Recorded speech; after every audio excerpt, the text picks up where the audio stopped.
Hey everyone, welcome to 1pm. Hope everyone had a great holiday and that you're all refreshed for the new year. We've got something a little bit different for you all today, a very special edition of 1pm, where JT is going to be talking about the first principles of happiness to help us all have a happier new year. Take it away, JT. Hey guys, this is a special episode of 1pm.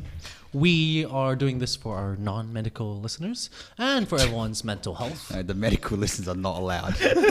I repeat, JT has said you're not allowed to be happy. Okay? Spoiler alert for the episode ahead. Thank you, Jason. Today, with our special episode, we are going to be talking about the first principles of happiness. So, some first principles about happiness is the misconceptions about happiness. So, what are some things that we value in society that we think will make us happy? You know, I thought doing this podcast would make me happy, but JT has proven that wrong today. Money, Yes. money, but I think Yes. money does buy happiness. Okay, and what's your caveat there? Because I've heard it before, and we've talked about this in a previous episode. Yes, Jason I did. said something about, I'd rather cry on a BMW Oh, rather you than know, sitting on a... I said Lamborghini. it's very hard to be unhappy when you're in a Lamborghini. But I'd like to refine my point. Sure. I think in order to be happy, you need a certain amount of money because money enables you to do stuff which you wouldn't be able to do. Yeah, okay. So that's good. The first misconception is that money will bring you happiness. But the caveat is, well, up to a certain point of financial security that you mentioned before. Yeah. Yeah, good. 3 more things, roughly, misconceptions. Love. True love. Yes, okay. What do you know about love and happiness? You feel good when you're in love, man. Makes you happy. So why is it a misconception then? See, I don't think these are misconceptions. I think money does make you happy. I think love does make you happy. Is there a caveat Hang there? on, true love? Are we talking Yeah. about? So hang on. What do you mean by true love? Define true love. What? Do you mean there's one person out there for you? I tell you, man, Is that like, what you're saying? I love this. No, like I love these- I What do you think mean by- classically represented. Oh, once I get married and I fall in love, then I'll be happy. What type of love? Are you talking about like romantic love? Why Or- did you Yes. say? Why did you say get married and then fall in love? Sorry, whatever. Like it's Hey, typically that mate, marriage is. hey, don't judge JT's relationships right now, okay? Yeah, I don't know what he wants. Fuck, I Everyone's don't know, got different it's an ideas. arranged marriage that I have. I don't know. Come on. So what did you define? Like I'm just asking. You just said love.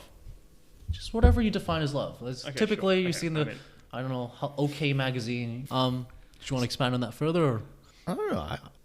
I'm in love. I feel pretty happy. So, I don't know. That's nice. Yeah. I wish I had that. Daniel has put up his hand and you've rudely interrupted him. So No. No. I was just massaging my Oh. temple. okay, go. Sorry. So the evidence shows, and this is some qualitative evidence, is that you do get a 1 to 2 year marriage bump in your happiness rating. So imagine like a pyramid. So you get the spike. If it's -2 years is 0, -1 year is 2 because you're about to get married, and then 0 year is when you get married, which is like 10. You do fall back down. So it's like inverted parabola. So you're saying when you get married, that's when you're happy. It's everything there, and Yeah, everything yeah, after typically, is just yeah. downward slope of. And then it goes back to the normal state. So if you compare married people, they tend to be as happy as unmarried people, in general speaking. Yeah, I mean, you might be an exception. So I mean, I was pretty happy when I wasn't in a relationship, yeah, so but I can be happy in either one. sure, but then it doesn't mean that you need to get love No, to no. get happy. You're right. I don't think you need love to be happy. But I think love can make you happy. Sure, a lot of things can make you happy. Exactly. Oh my god. This is a bit cringeworthy. I mean, it's nice, but come on. All right, moving on. So What's the next one? we had money and love. Hurry this fuck up. What's the next one? What's something that we think that can make us happy? Power. I don't know. Oh, power. Achievements. What did you prepare? Yeah. Yeah, what I think I guess I'm trying to think about like typically society valued goals that you see in Family? OK magazine. Family? Education? Kids? So education, good grades. Yeah. People think that good grades will make them happy. I guess it makes you feel happy. It's not going to make you For feel a period of sad. time, you Oh. did, right, Jason? Or Yeah, but it's more like if you get a high grade, you're not going to be like, damn it, I've got a high grade. Like, this must suck. but then Imagine, like, on the, wow, On the like, contrary, if you had shit grades, you'd be like, oh fuck, I'd be so sad if I got shit especially grades. if it's not what you thought you would get or you thought you'd perform better. Sure, fair enough. Yeah, sure. Okay. And then I guess kind of the last one, but there's actually many other categories as we have explored. But like stuff, like Material things, stuff, okay. will make us happy. Yeah. Any thoughts on that? I think that's pretty true. Yeah. Stuff can make you happy. Yeah. I don't think you need stuff to make you happy, but stuff can make you happy. Stuff can make you happy. Yeah. I guess. Especially the little rush you get when you buy something. Yeah. You know, Yeah, like, and so I guess one of those things that I'm talking about, like, I guess happiness is the long-term thing that you want, right? You don't want like short bursts of happiness. It's not like ecstasy can give you that short burst. Yeah, of, but that's like, a huge, fine. It's yeah, normal but, to have those but short I guess bursts. in terms of like happiness for your well-being, you want that long-term sustained happiness. And the misconception with stuff is that, oh yeah, stuff can make us happy for a certain period of time. Get this new car, get this new iPad, this new iPhone, but for your own sustained well-being, you don't maintain that happiness could I over say, time. why can't you have both? Get those little short bursts of dopamine with the new iPad or new PS5, and then I guess that's like the whole like Put on what top do you call of that. underpinning of See, social yeah. media. Video and stuff. game. I'd be pretty happy Leveling right up. now if you just bought me a PlayStation. Like, you know what? That I'd be lasts pretty for a happy. year. You'd be happy every time you. That's a leveled long up. time, though. Full achievement. No, but you see, like for example, I'm interested to hear it so that I'll see if my viewpoint has changed. But say, for example, my iPhone, I got it as a gift. I was very happy when I got it. When I use it, I'm still pretty happy. So it's been 2 years now, a year now, and it still makes me happy. So it's not like I was only happy when I got it, and then the happiness has worn off. I'm still pretty happy that I have it. Yeah. I mean, it's at a lower level. You're not like ecstatic as you were when you. But he's not first talking got about it. he's not talking about ecstasy. That's like the intense burst. He's talking about like sustained happiness, right? Yeah. This is keeping me happy Yeah. Ooh. for the duration of my ownership of this item. We've just broken. If I lost JT's. this phone, I would be unhappy because I no longer have the thing that made me happy. You've just broken. But JT's you're basing model. your happiness on that phone, you know? So Well, I guess you're yeah. valid. Does You're that- totally does that valid make there. sense? Yeah. You're totally valid there. But I guess the underpinning about all of this Yeah. is the other first principle that I Yeah. want to raise. Okay, sure. And Yeah. so I'm just saying that there are a lot of caveats to these things, Yeah, yeah, right? yeah, And yeah. so that's why I want to raise that these are the 5 big things that people have, that society has, Mm-hmm. or what we're fed. You know, like I guess everyone has their own understanding about what makes them happy, and you know, everyone go ahead with that. But society believes that get more money, true love, a perfect body. I didn't raise that earlier, but like materialistic stuff. It's like the flaw in it is once I get $100,000, I'll be happy. Once I find true love, I'll be happy. Once I get 6-pack abs, I'll be happy. I own a Porsche, I'll be happy. Once I get that job as a consultant for a lot of medical students, I'll be happy. Right? I think that's the flaw in it. Whereas the contrary is that you have the sustained happiness over time. Okay. And there's a technique that you can do, such as what you do with your phone. It's called gratefulness, or being mindful, or being aware that it's a gift that you got from someone special to you. That's why it's giving you happiness, as opposed to if you just bought that phone for the sake of buying it, then you just buy the next phone next year. You get the iPhone 14, right? That kind of thing that I want to talk about here now.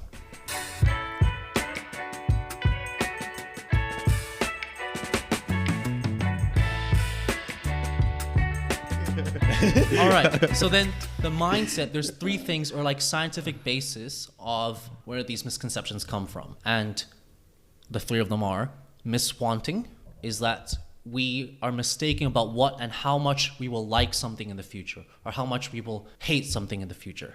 The second one is hedonic adaptation, is that the process where you become accustomed to a positive or negative stimulus, such that the emotional effects of that stimulus are attenuated over time. And then the third thing is misprediction. You are mistaken in your prediction about the effect of positive things and the effect of negative things on your life. So these are the 3 things. And this is something that humans have normally. The first one, if we talk about miswanting, is that our brain wants things that might not be good for us in the long term. So that's miswanting. And one thing within this is that we always see things in like relative terms. So we always think that, oh, if we earn 100,000 now, we'll be like, once we earn 250,000, we'll be really happy. Whereas the person earning 50,000 will be like, once I earn 100,000, I'll be really happy. Yeah. But that relative or reference point keeps on changing over time. I get the reference point thing, but my issue is that like I understand these principles, but it doesn't really stop me from changing my thinking. It's like you're aware of them, but it's pretty hard to just be like, you know what, I'm not going to compare myself to others because I know this is bad for me. And No, okay, yeah. pretty- And so it's that's unrealistic I'm in explaining the my mindset now, and I guess the first step to anything is awareness and education.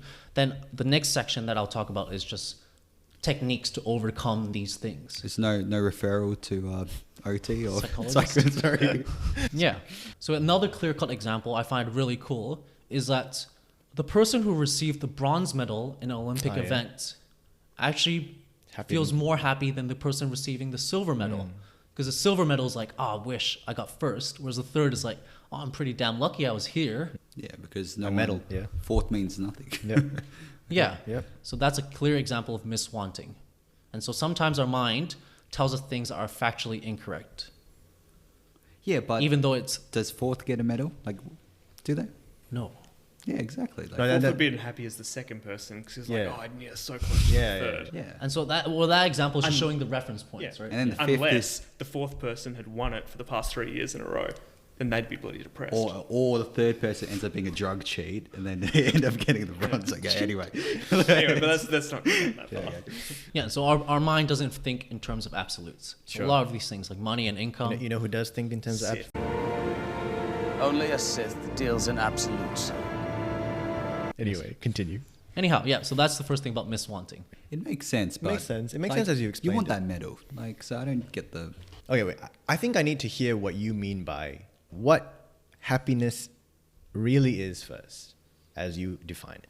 Because from what I've heard, the happiness that you say is what the quote unquote real happiness is what I experience with all the things that you say gives me a misconception of happiness.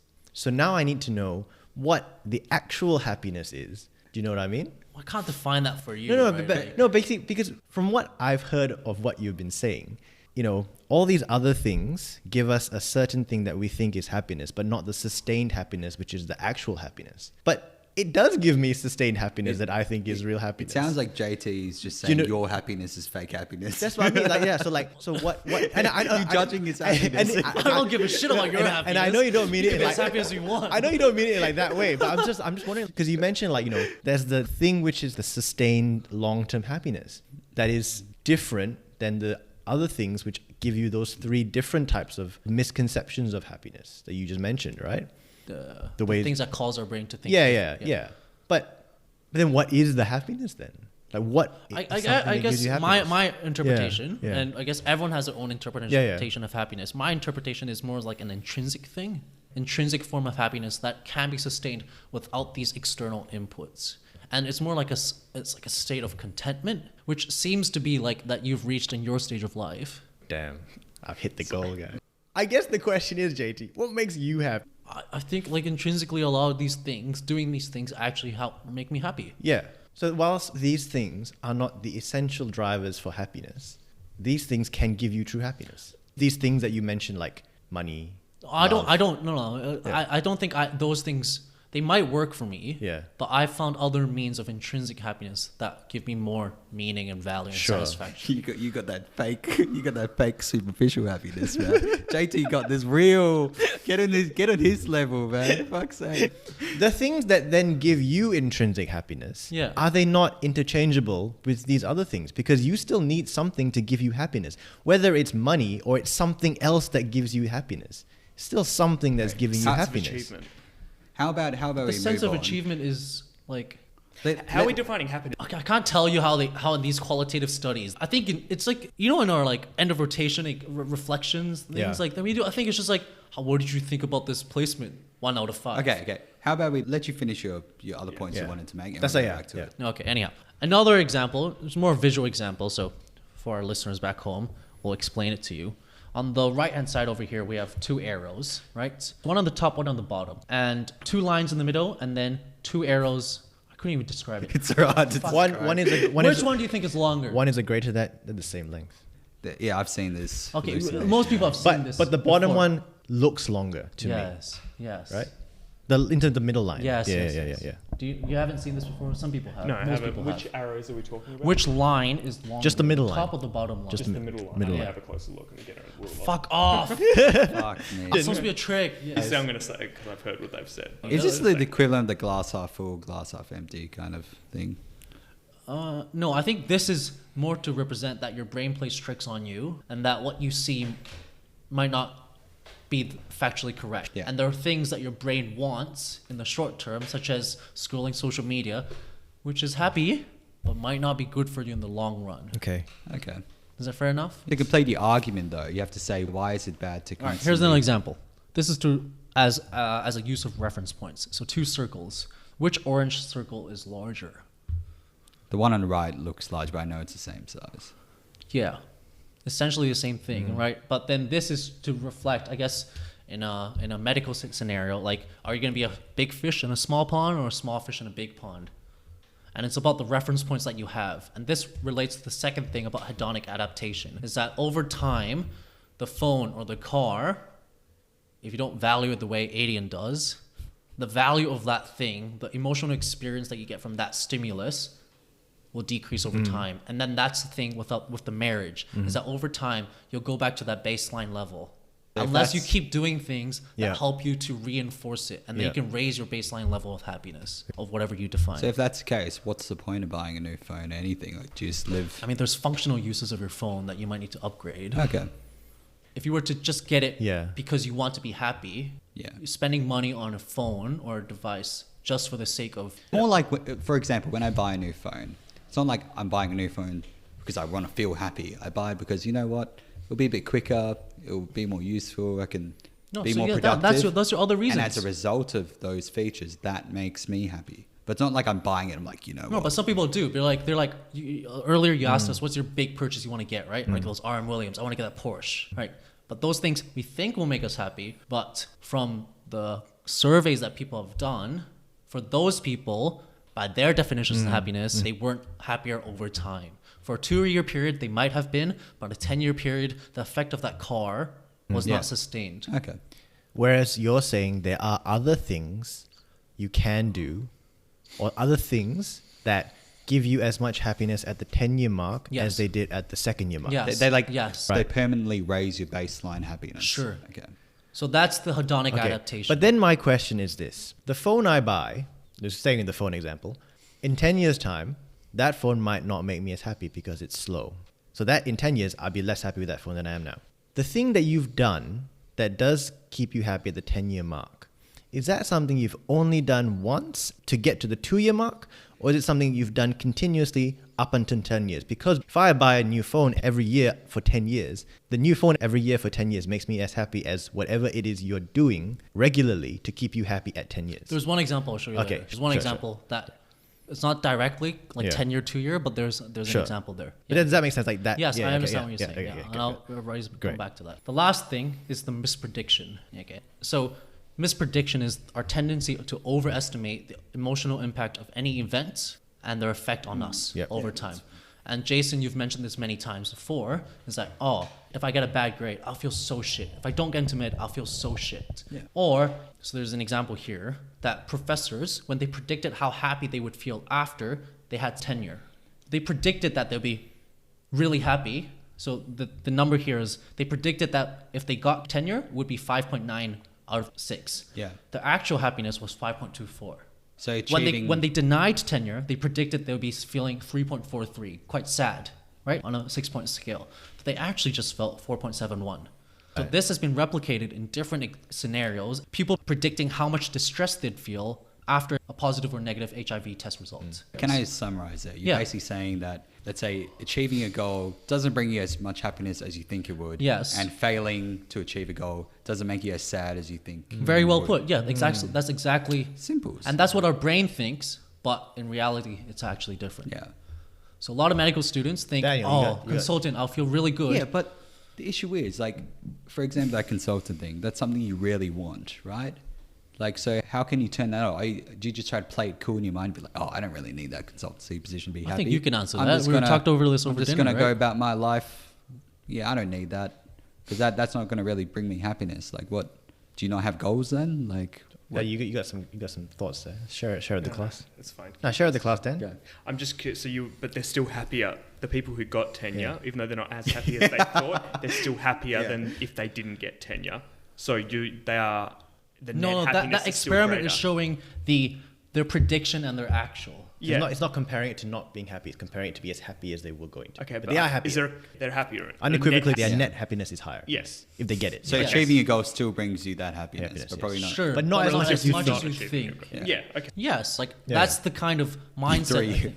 Are you saying that you shouldn't be as worried of fear of failure? Not that you shouldn't, but you think that you're going to be devastated, but you're not actually going. But just arguing your point, you've almost like convinced me that achieving your goals just brings you happiness all the time. It But doesn't take you to the promised land. Yeah. Nothing, your life won't change Yeah. as much as you think it it's will. still an improvement, but yeah, I know what you mean. Doesn't. I'm not describing a state where you should not seek for anything. Like, Yeah. if those things actually give you happiness, do it. But put the value in the journey, right? Okay, no, I get you. Like in my mind now, so you've just demonstrated to me that when you do fail, it's not as bad. Therefore, if I know that going into achieving goals, wouldn't that give me the attitude of, you know what, it doesn't really matter? Because it feels like it's very easy to just keep everything either as a failure or success. It's hard to very binary. keep like a Yeah, sure. And that's evolutionary. We've been primed to do that for many reasons, right? You won't always want to look like you want to say something, Dan. It's Yeah. very I'm annoying. just waiting for you to. I just want to hear Dan- your argument like summarized. Dan I'm is just planning trying his to- essay. He needs That's pretty much it. That's pretty much it. Those are the first principles about our misconceptions about happiness and where Okay. it comes from. Okay. That our mindset is often wrong for Okay. 3 reasons. My man Bob Marley, don't worry, just be. Use that for the title. Yeah. Okay. And then the last part of the podcast, we always want to talk about management, right? So you're going to tell us to be happy. Yeah. So there are actionable steps that you can do to do happiness, right? And let's do the first thing that Aiden raised before, it's about the phone, right? One of the things that you actually can do is expressing gratitude.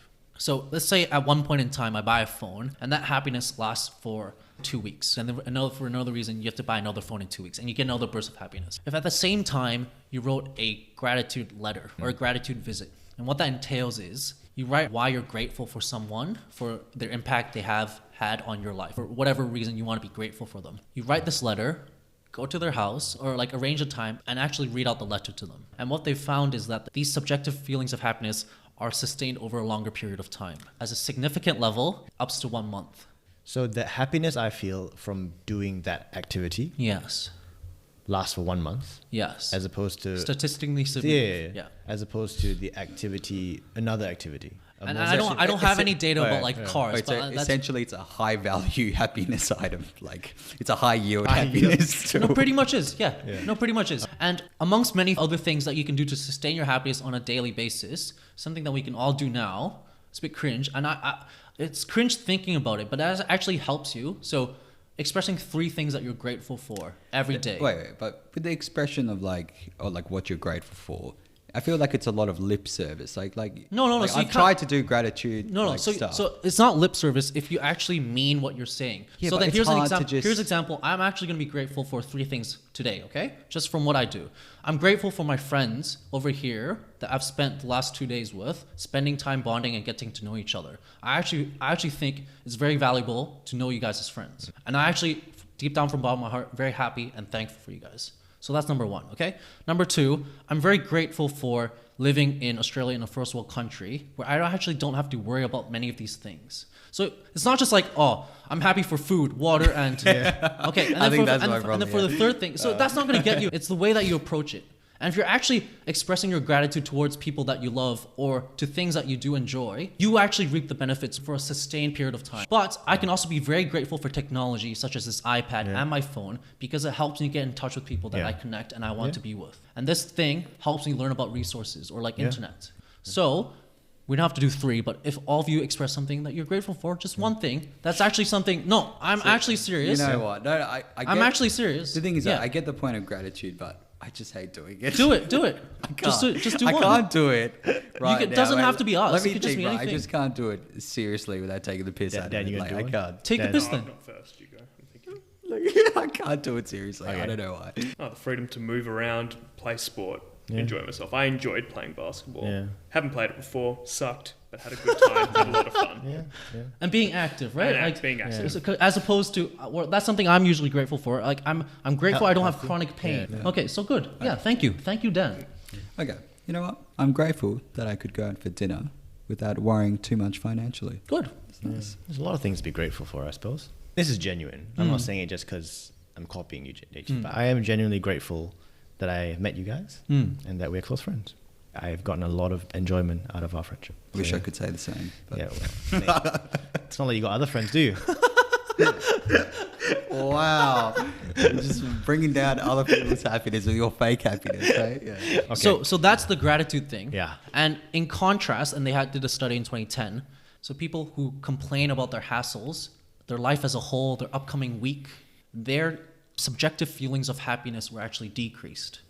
People complaining about the traffic, the day, the weather. That actually does have a difference in the subjective feelings of happiness. The only thing, of course, I understand that it's bad to complain about these things, but how do you block those thoughts from coming in? It's not like No, I'm when not. you're Saying stuck just in. don't fixate on them. These negative. Yeah, but it's hard to. No. It's hard to not so, do so, that. So what you Like, do is gratitude. Is you count the good things in your life. At the end of every day, you do one thing, Okay. 3 things. At the end of every week, that's how you counter it, so that you can reverse that baseline subjective happiness that you have. And so I'm going to use subjective happiness because I'm not going to define happiness for the world. So that's a gratitude thing. Okay, moving on. So the second thing that I talked about, the brain's shitty behavior, was hedonic adaptation, right?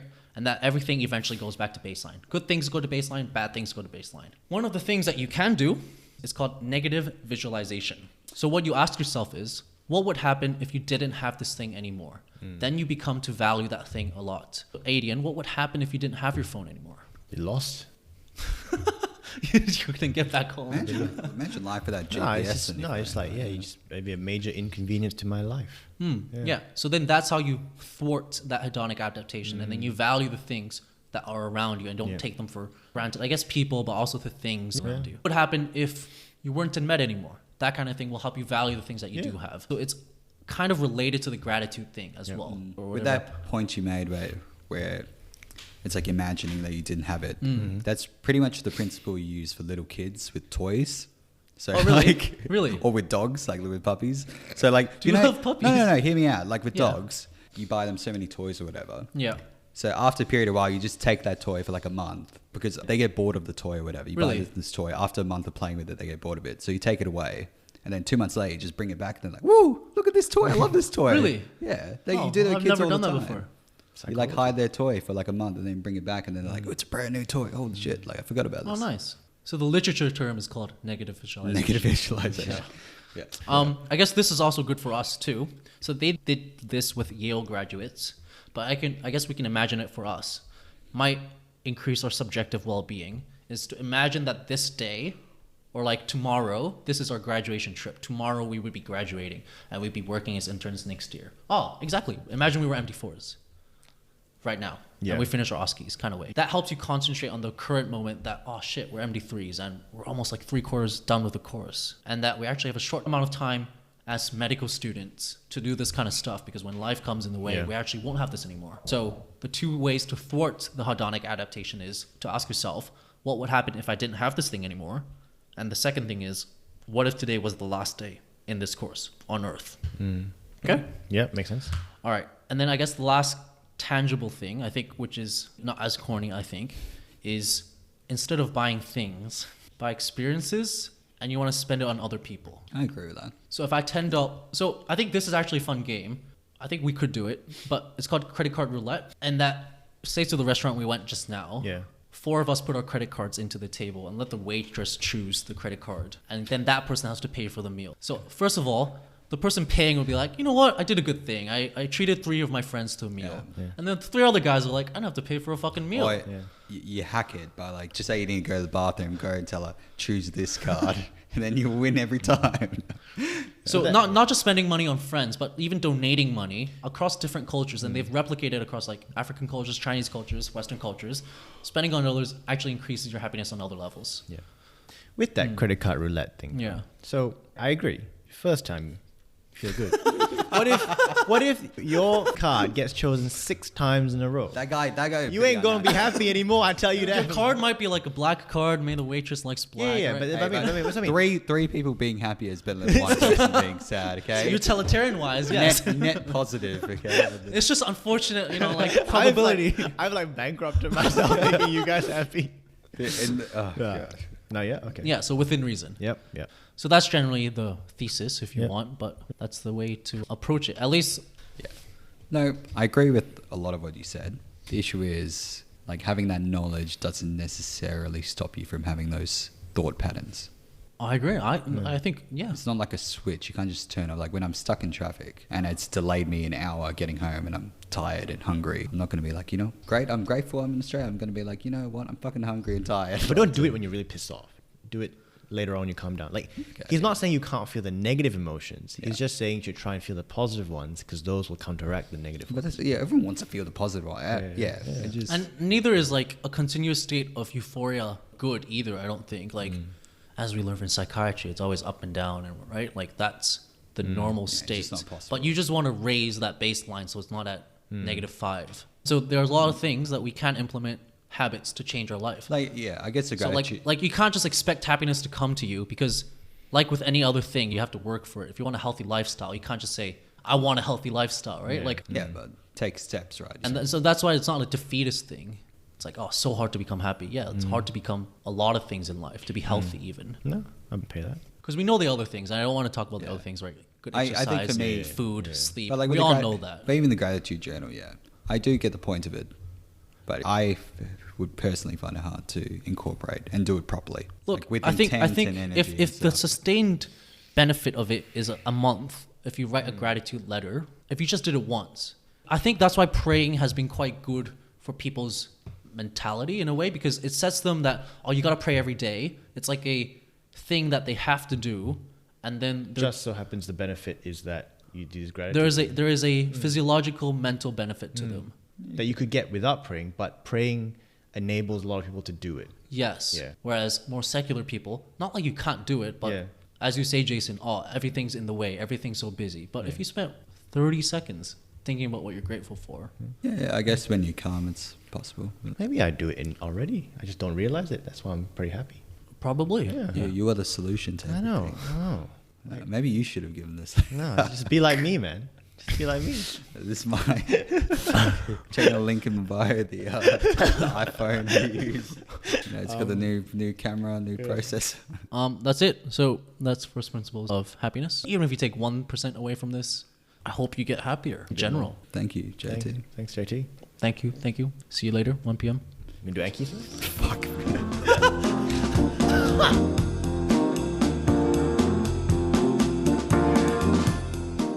Thanks so much for listening to our New Year special on happiness. If you liked this, why not check out the rest of our episodes available on Spotify or Apple Podcasts, or visit our website at 1pm.wiki for study resources. And for all your first principles, keep it right here at 1pm.